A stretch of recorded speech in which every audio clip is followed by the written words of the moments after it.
नाज़रीन, सिंध में सैलाबी सूरत हाल के पेश नजर अब वुज़रा ने मुंह खोलना शुरू कर दिया है। पहले तो कह रहे थे कि कोई सैलाब नहीं आ रहा और सैलाब के लिए हमने तैयारी मुकम्मल कर ली है।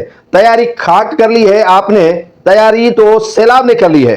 सिंध को डबो देने के लिए, सिंध का कच्चा हो पका हो, मैं जब एक चीज रखता हूं तो दोस्त खाइफ होना शुरू हो जाते हैं, और खाइफ इसीलिए होते हैं क्योंकि हकायक लोगों को पसंद नहीं होते हैं।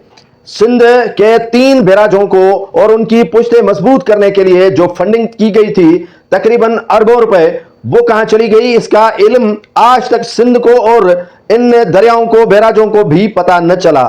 सिंध में जो फंडिंग वर्ल्ड बैंक और एशियन बैंक की जानिब से की गई थी महकमे आपाशी को, वो जरीफ खेड़ो साहब ने तो अपना महल ठारूशाह के करीब कच्चे के जमीन के अंदर बना लिया, लेकिन दरियाओं के पुश्ते मजबूत न हो सकी हैं। फंड कहां गए ये वल्लाहु आलम बिसवाब, लेकिन अब सिंध भुगतेगी। सिंध के बाशिंदे भुगतेंगे, कच्चे के हों या पक्के के हों। सिंध में अब से वुज़रा ने बयान देना शुरू कर दिया है कि आप अपना बोरिया बिस्तर गोल करें क्योंकि सैलाब आने वाला है। जब सैलाब की बात होती है तो ये मामूली बात समझी जाती है, गैर मामूली सैलाब आ रहा है सिंध में, जिसके लिए सिंध गवर्नमेंट के वुज़रा ने अब से ही कान खड़े करना शुरू कर दिए हैं। सखर में इमदादी ट्रकें आना शुरू हो गई हैं, अब से तैयारी की जा रही है जो नाकाफी है।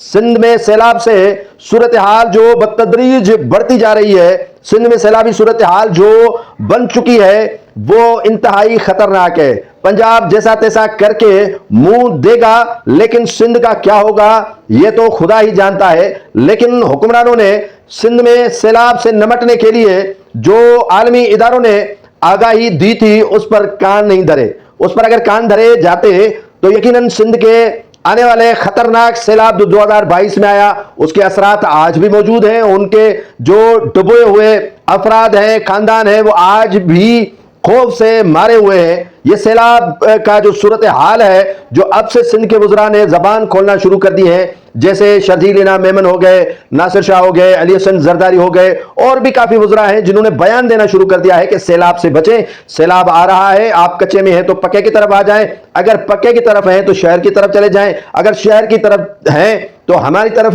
बैरून मुल्क चले जाएं। तो बंदे जाएं तो जाएं कहां? आपने इंतजामात, वो जैसे कंबर लगारी ने कहा कि फरफर हो रही है हेलीकॉप्टर पे और फरफर हो रही है जहाजों पे, लेकिन जमीनी हकायक पे कुछ नहीं है। अगर कच्चे के गरीब, पक्के के गरीब मिस्कीनों की दाद रसी पहले से ही हो जाती तो शायद सैलाब से लोग बाखबर होते। कश्तियां आपकी किस काम की, इमदाद अब आपकी किस काम की, गरीब तो बेचारा गरीब ही रहेगा।